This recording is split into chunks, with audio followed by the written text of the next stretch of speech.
Welcome back sa inyong news, stories, and tutorial channel. Jeff Brooks ako, Anong Paki Mo TV. Sa video na ito at sa mga susunod pa mga videos ay ibibigay natin ang Excel Basics series. Kaya kung ready ka na, let's get started.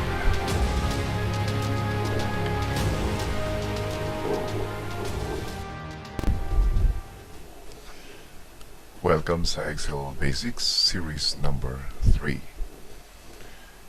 Pag-aaralan natin ang tungkol sa number formatting. Ito ay yung pag-change ng font type, size, color of any number. Application ng bold, italics, underline, single, or double sa mga number. Tuturo ko din ang pag-apply ng strike-through, superscript, and subscript at ang different time and date formats and different accounting currencies, decimal places, fraction, scientific, special format like yung sa zip, yung zip code, yung phone number format, at ang social security number format. At ang pinakahuli ay ang storing number as text. Umpisa na po natin ang pag-aaral ng Excel. So, uunahin natin kung paano mag-change ng font type, font size, at saka ng font color. Ito ay katulad din ng ginawa natin doon sa text, doon sa naunang video natin. Okay, so dito natin mag-apply. Ang font type ay lagi natin makikita doon sa home tab at sa font group. Pag click natin itong araw na to, makikita natin yung iba't ibang mga font types pa na pwede natin pagpilian. So, for the sake ng ating tutorial, kukuha lang tayo ng isang font type dito. Click natin. Okay, so font type natin dito ay Christian ITC.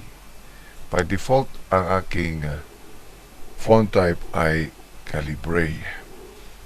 Okay, change natin ang size. Pwede tayo mamili dito sa size. Gawin natin 28. Okay. So nakita niyo may lumabas na number signs. Ito ay nagpapakita lamang na hindi siya kaya ito lumalabas ay dahil hindi sapat yung space na meron tayo para maipakita yung content ng cell na ito. To correct this, double click natin yung pagitan ng column A and B. Ito ay mag-auto size according sa content natin dito sa column na ito. So, two ways po ito mga kaibigan. Pwede nating i-select tong A, yung column A, and then punta tayo doon sa auto column width. Yan. Pwede nating i-click yan.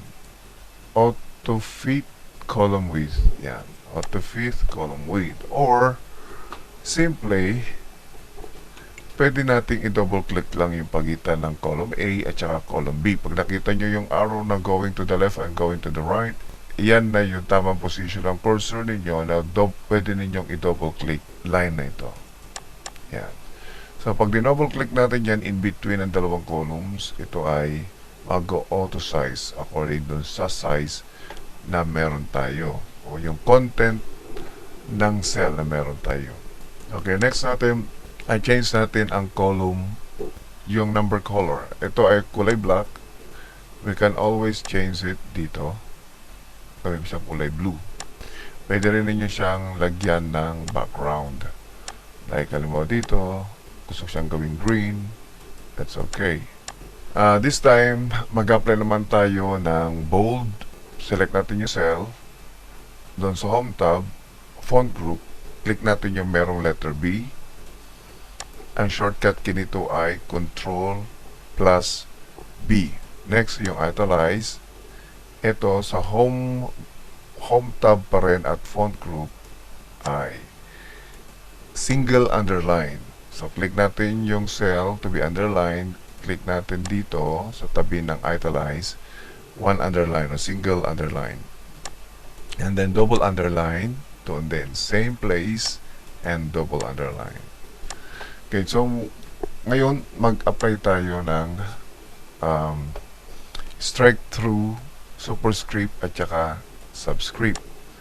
Ang strike through, ito, kung gusto natin strike through, select lang natin yon, and then doon sa home tab, font group, launcher, click, strike through, palitan natin ang kulay, red.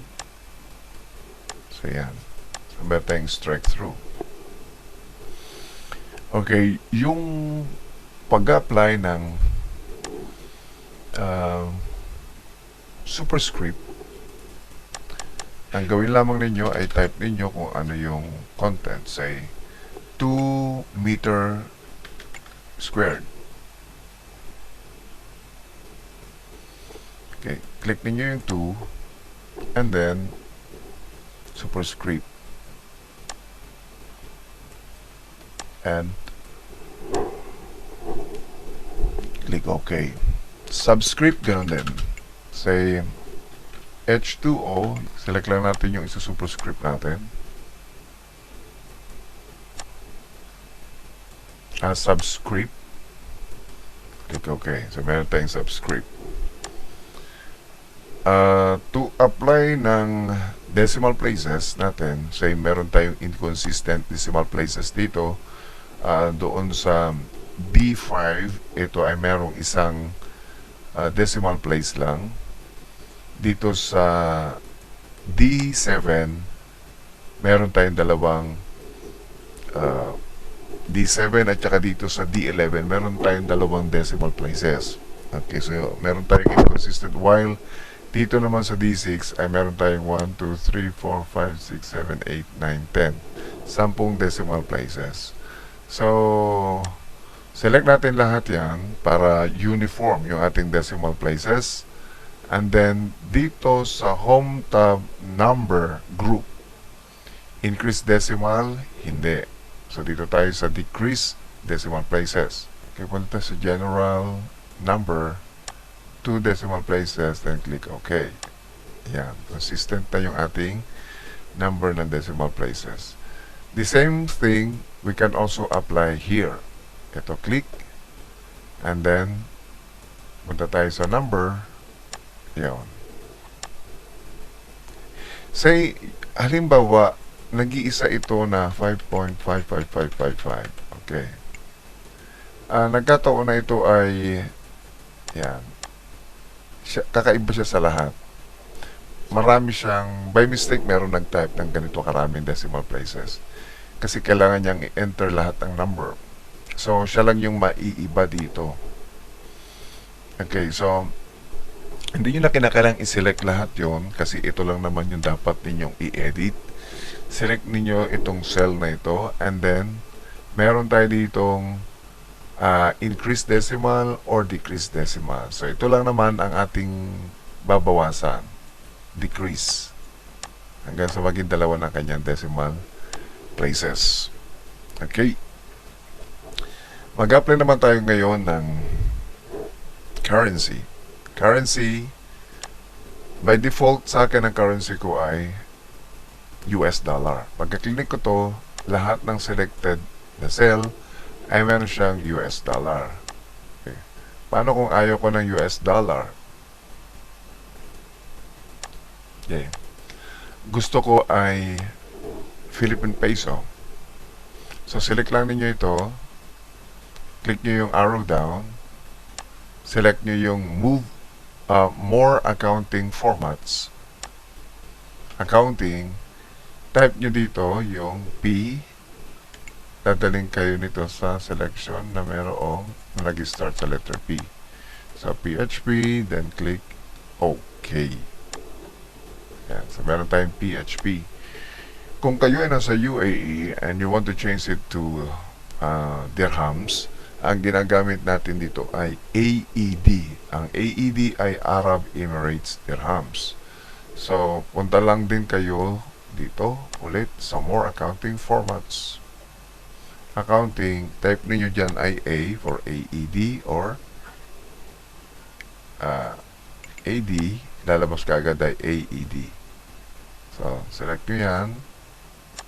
Select nyo ang AED. Click OK. So, meron na kayong AED. So, ganun lang kadali ang maglagay ng accounting format. Wag na wag ninyong gagawin yung katulad ng ginagawa ng iba.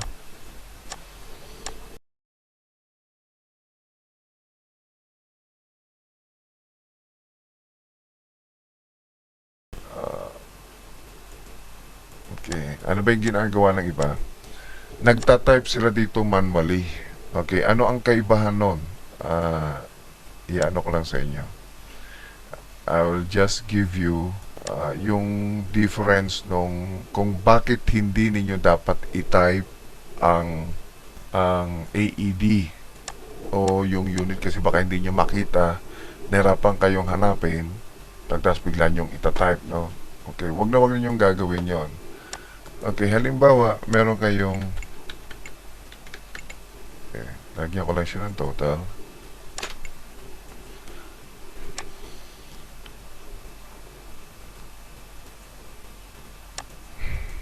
Okay, halimbawa meron kayong kino-compute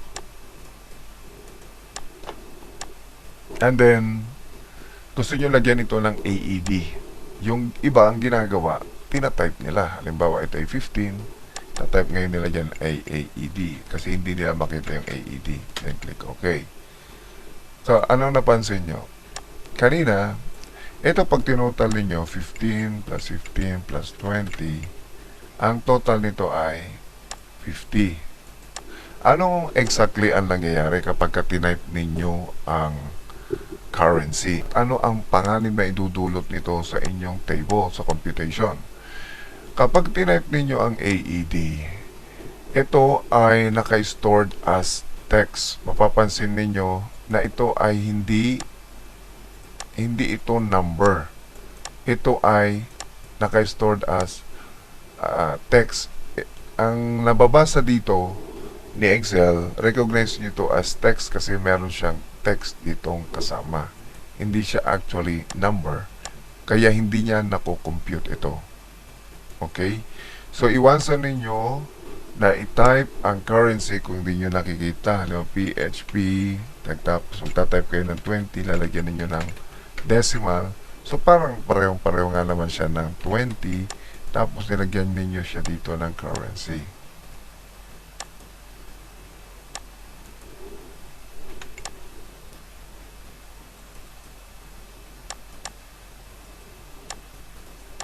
Yan, di ba? Parang parehong-pareho.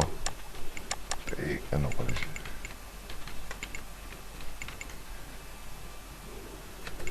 Yan.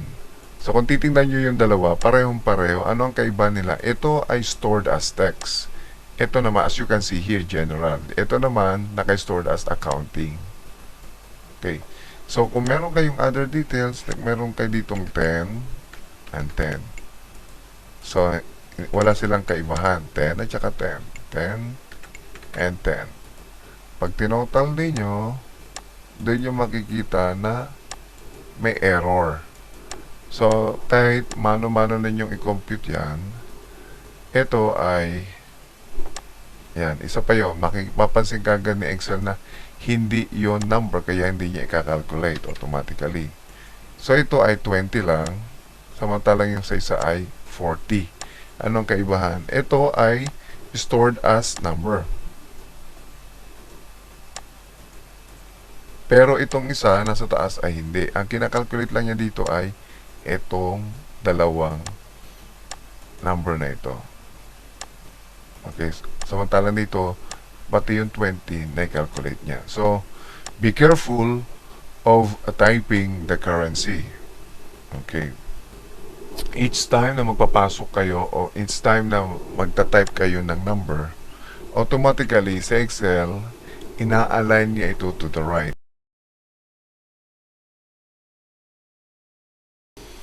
Indicator na ito ay recognized as number. pag ito ay napunta sa right side. Pag ito ay pumunta sa left side, si Excel nire-recognize niya ito as text.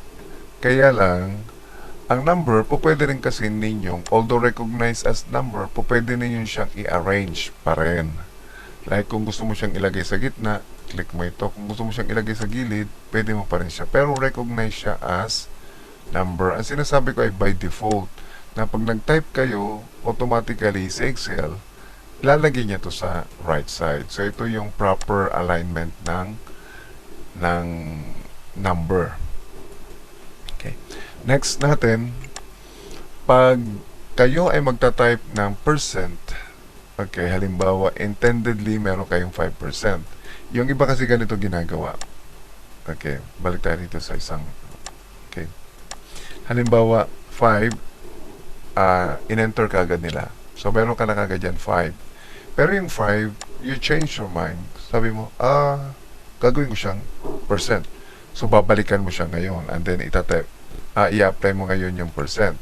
Nasaan yung 5? Enter. Punta ka dito, lalagay mo yung percent. Ito. Dito sa home tab, sa number group, meron ditong percent style. Pagka-click mo yan, 500%, not 5%. Pero ang tinype mo dyan na value ay 5.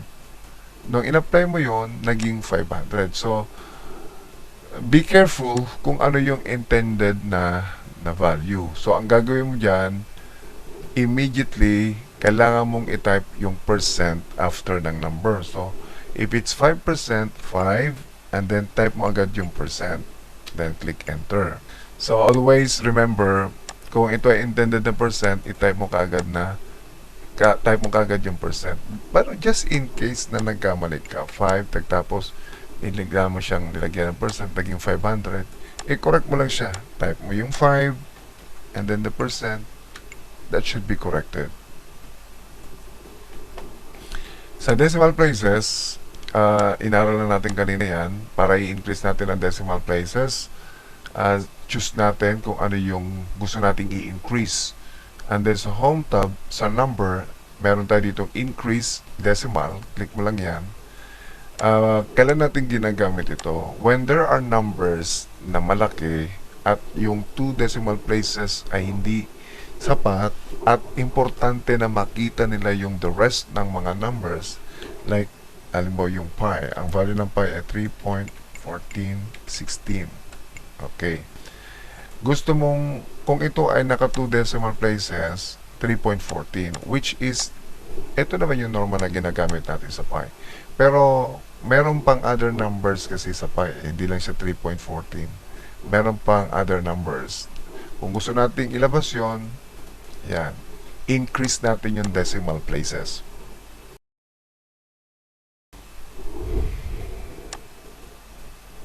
Halimbawa, meron tayong fraction na 1 and 3/4. 1 space and 3/4. Yan.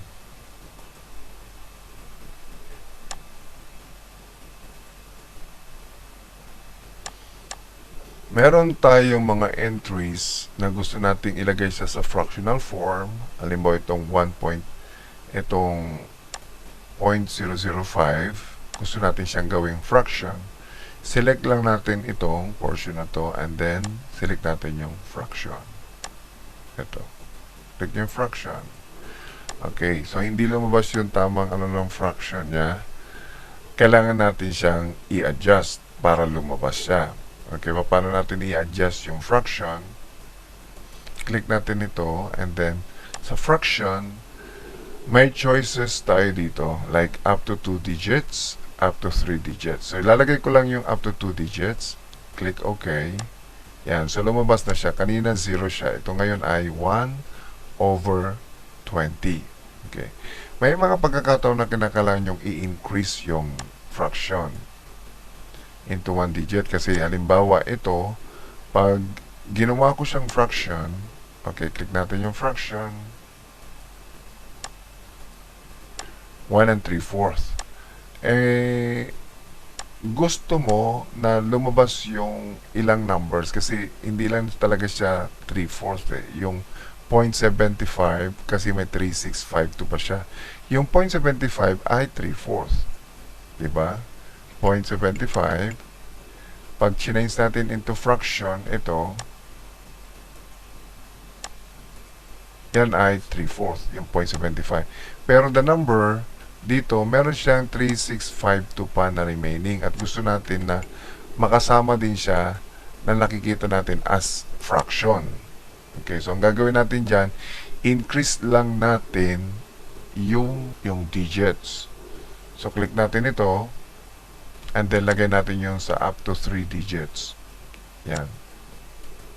So, mas accurate ito kaysa sa 1 and 3/4 kanina na ipinapakita niya.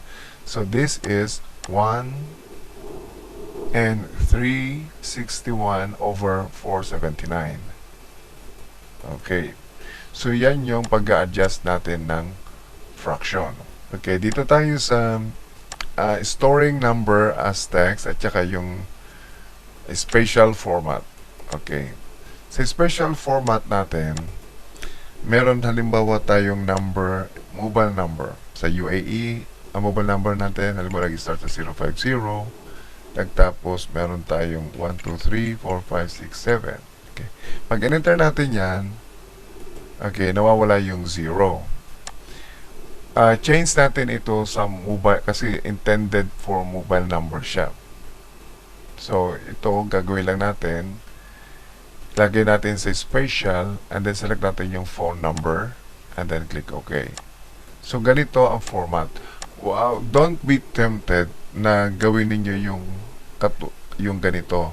Tatype na yung 050. Kayo na mismo yung maglalagay ng dash, tapos 1, 2, 3, 4, 5, 6, 7.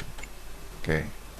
Yung iba ganun ang ginagawa nila para ma-identify na ito ay mobile number.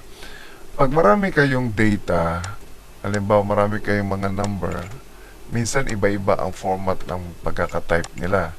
Minsan, nandito yung dash. Yung iba naman, nandito yung dash. Yung iba naman, walang dash. Delete. Nilalagyan din nila ng ganyan. So, manually, tinatype nila yan. Okay.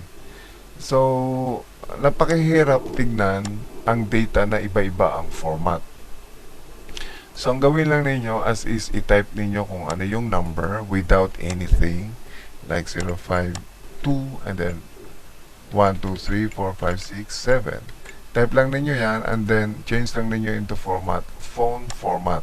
Special. And then phone number format and click OK. So, lahat ng number ay magiging pare-pareho ang format niya.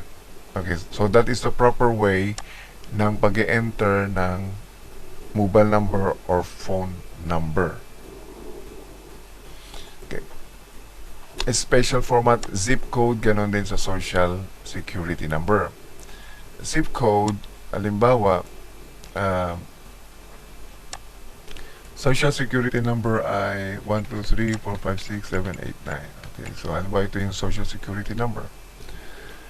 Change nyo ito into special and then social security number. So, ganito na lalabas niya. So, pare-pareho yan. Kahit na ano pang mga number ang ilagay niyo dito.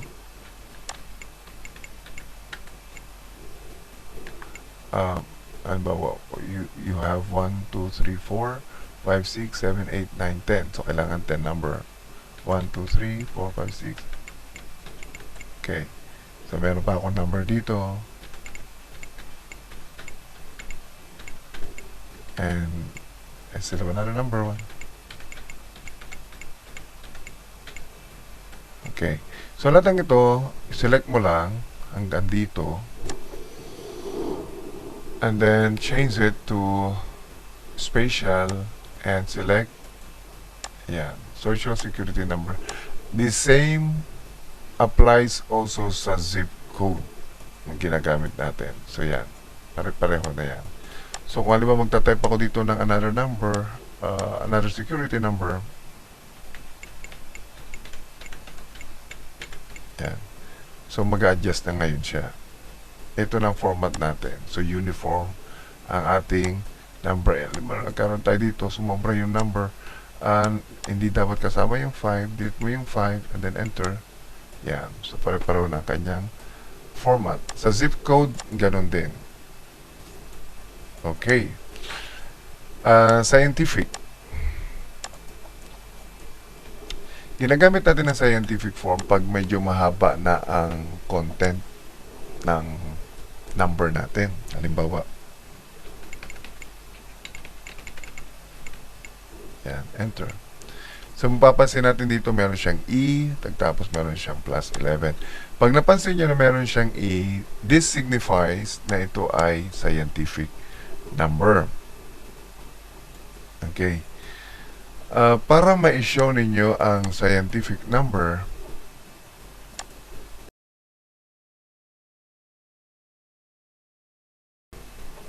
sa Excel nga pala ay kaya lang mag-store ng number na hanggang 15 digits. 15. Mag-enter tayo ng number na mayroong more than 15 digits. 9, 10, 11, 12, 13, 14, 15, 16, 17, 18. So, meron akong 18 digit number dyan. So, si Excel, change niya ito into a scientific notation form. Okay. Yung nakita yung letter E dito, yun ang ibig sabihin nun ay naka-scientific form yung format. Okay. Para may correct natin ito at mailabas ni Excel ang content ng cell, punta kayo dito sa home and then sa number format, click yung arrow down and click number. Okay. Again, napansin nyo, lumabas dito ay puro mga number. Okay, number sign. Double click lang ninyo yung pagitan to adjust the width ng ating column. Kailangan kasi kulang yung space ng column na ito para ma-display yung content ng ating cell. So, double click. So, dito, ang tinype ko kanina ay 1, 2, 3, 4, 5, 6, 7, 8, 9. Nagtapos 1, 2, 3, 4, 5, 6, 7, 8, 9. So, tinype ko yon. So, meron akong 18 digits. 7, 8, 9. Si Excel, automatically gagawin niyang 0 yung ika-16, 17, 18, at saka yung so on and so forth. Ngayon ay magko-customize naman tayo ng mga formatted cells natin. Okay. For example, meron tayong database katulad nito, my first name, middle initial, last name, full name, SSS number. Okay, meron din tayong employee ID, mobile number, and birth date. Okay, so let's start off with yung SS number. Customize natin. Say, I have here a set of numbers at gusto ko siyang gawing SS ang format. Select ko yung column E. Gusto ko lahat ng entries na nandito ay naka-format siya sa SSS format o Social Security format number. Click yung entire column. Go to Home tab, Number Group. Sa General, select natin yung arrow down, More Number Formats, and then Special. Okay, sa number, meron tayong special dito. Select yung Social Security number, and then click OK. So, ito yung itsura ng ating security number. Okay. But then, ang gusto kong gawin ay i-customize ko ito. Just to make sure na ito ay SS number, gusto kong magdagdag pa ng SS sa unahan nitong mga number na ka-format ko pa lang. Okay. Select the entire column, number group, more number formats. Okay. Instead of special, go to custom. Yeah. So, custom, dahil ganito na yung format ng bawat cell sa ating column, all we have to do is lagay ang cursor natin dito. This is the format or the current format ng ating cells. First, ita-type natin yung open quote and then letter S, close quote, lagyan natin ng space. So, ganito yung magiging format ng ating cells dito sa column E. And then click OK. pansinin ninyo na marami pang mga other formats kayo na makikita dito. Okay. So, depende sa kung ano ang kailangan ninyong format, pwede ninyong piliin. Okay, these are the available formats. Sa lahat ng entries na ipapasok dito, automatically, ganoon na magiging format. Say, meron tayong bagong entry na si Jenny, and then, lalagay lang natin yung SS number. Just type the number. Okay, so this is this S number, and then press enter. So, automatically, nakalagay na rin dyan yung SS. Although, ang bawat value ng cell na ito ay wala kang makikitang SS kung hindi yung number itself lang.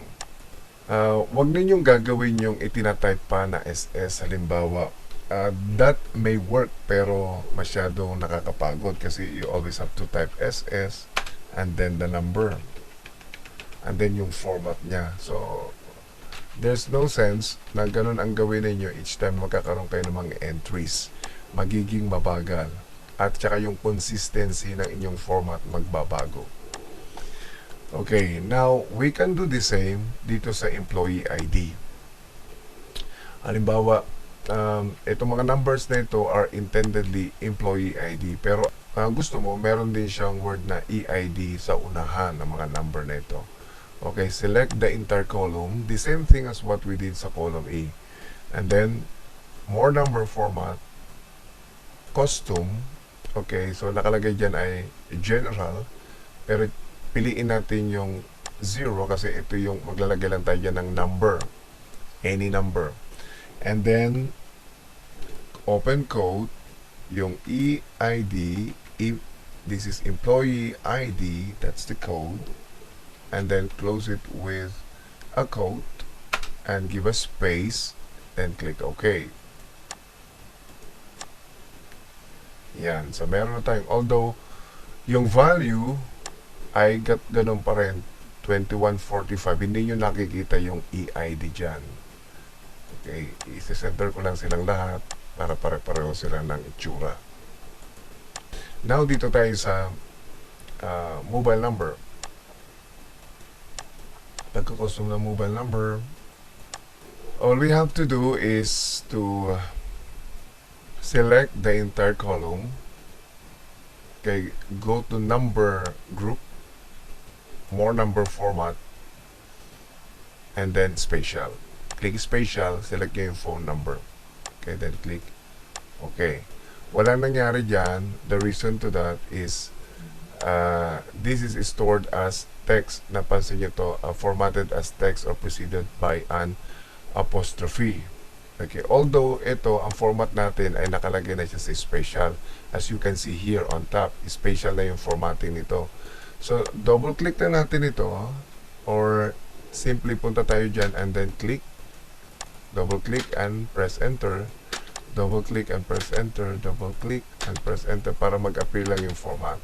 Kasi may naka-store na ditong number. Pero, the next numbers na ipapasok ninyo, so meron kayong 050-841-2156. Yan. So, this is the new entries ninyo. Then, press enter. Automatically, the rest of the number na ipapasok ninyo dito, ganito na magiging format. So, hindi na kayo mahirapan. Say, you do have another entry, 055.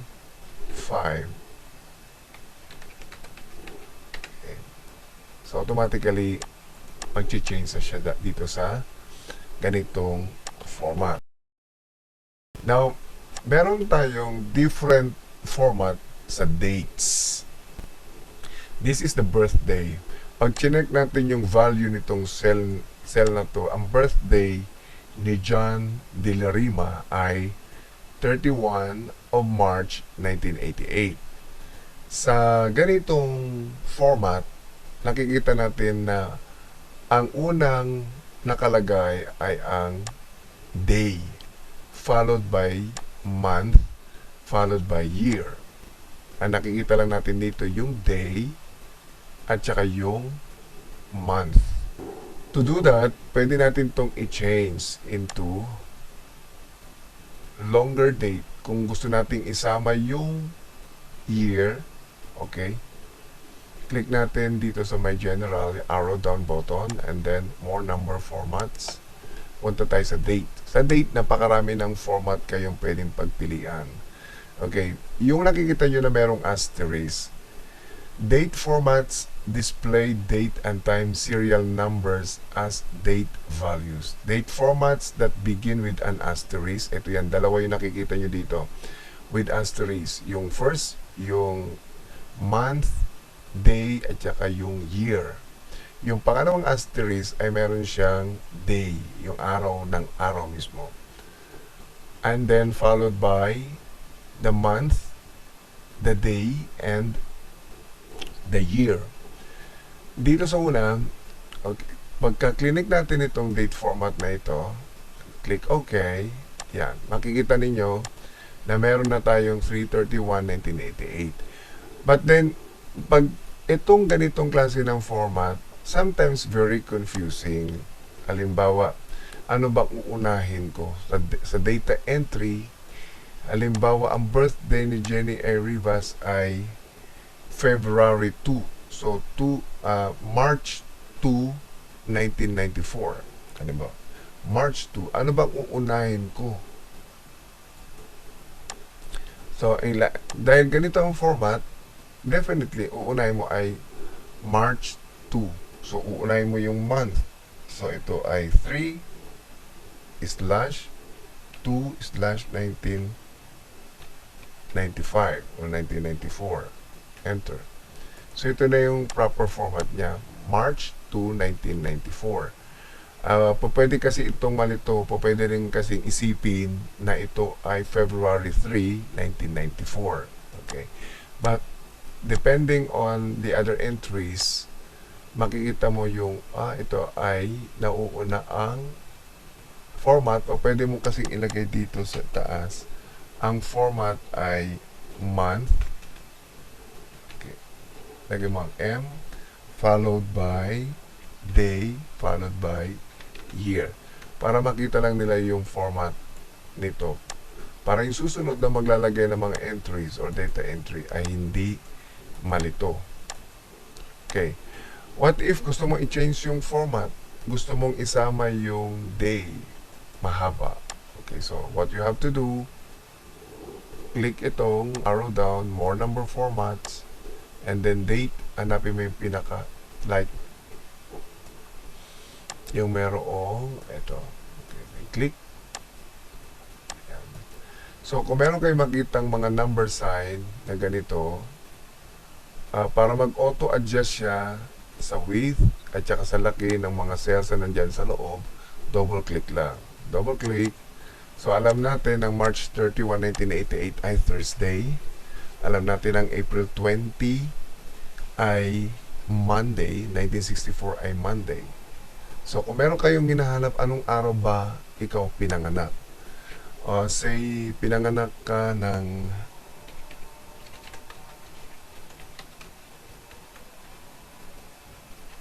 yan, October 24, 1969, that was Friday.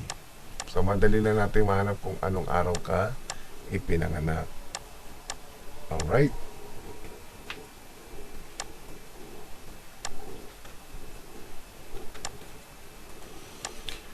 Okay, so there are different formats na po pwede niyong pagpilian. You can also change this to another format. Just to give you another example. Pwedeng itong format na ito ang piliin nyo. Birth date o kaya month, day, and year. Okay. Pero birth date ang ating pipiliin. Mauuna yung day bago yung March, to be followed by the year. Click OK. So ito na yung ating bagong format ng dates natin. So dito hindi na siya month, kundi day na, day, followed by month, and then the year.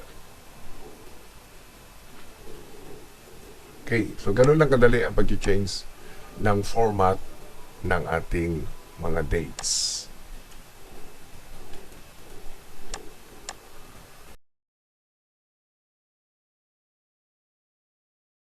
Idadagdag ko nga lang din pala doon sa pag-replace natin sa mga formatted na numbers natin o mga formatted na entries natin like yung employee ID. Halimbawa, meron tayong mga other entries na nasa ibang row. Halimbawa dito. Gusto natin na lahat ng mga employee ID ay mapapalitan ng other prefix. Papalitan natin to, tatanggalin lamang natin yung I. Take note na formatted ito mga text na ito. Hindi natin gagawin isa-isa and change it. So, ang gagawin lang natin, papalitin natin yung format. Kasi ito, we can also do the same na click natin ito and then change natin yung format. Yan. Paano kung marami pa? O pwede kasi natin gawin ito and then change it to tanggalin lang yung I. And then click OK. So, paano naman yun nandito sa kabilang line? 'Di ba? Hindi siya napalitan. So, ang gagawin natin, we will going to use yung replace. Okay. Punta tayo sa home and then sa editing, makikita natin dito yung find and select. If you click the arrow down, makita mo dito yung replace. Yan. And then we will look for kung ano yung hanapin natin at papalitan natin. Hindi nyo makikita tong other option na to kung hindi nyo i-click yung options. Expand it, click nyo yung options at marami pang kayong pagpipilian dito. Find what? Okay.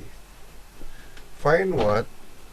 Format. Kasi kung no format, pero kung formatted yung hinahanap natin, hanapin natin yung format. Dahil formatted yung mga entries na yon, click yung format and then choose format from cell. Yan, halimbawa ito. Ito yung format na hinahanap natin. Replace with, yan, siyempre gusto natin may format din yon. Choose format from cell. Ito yung hanapin nating format and then click yung format to change it. So, ito yung babaguhin natin. Instead na EID, papalitan natin siya ng tatanggalin natin yung I. So, let's go here and change, remove I, then click OK. Yan. Now, let's see kung hahanapin ba niya yung mga different formats na ito. Find next. Yon. Nakita niya to. We can replace it. Replace, nawala na yung EID doon. And then, find next, replace. Okay. And then, finally, replace all para lahat ng EID ay mapalitan niya. So, replace all. Yan. Excel has completed its search and has made 20 replacement. Then, click OK. Then, close. So, mas mabilis, mas madali para lahat ng mga formatting na meron ay mababago niya, mapapalitan niya. So, yan ay ang find. May shortcut key tayo dyan which is control and replace. Okay. Ang replace ay control H. Kung meron kayong hinahanap, press lang yung control plus F to find. Kung meron kayong replacement na gagawin, control plus H. Okay, letter H. This is to find and this is to replace. So, po pwede nyo gawing control H and then yon. And always make sure nga pala na i-clear ninyo ang mga formats na ito para sa mga susunod na mga pag-replace ninyo, clear siya. Okay. Then, close. And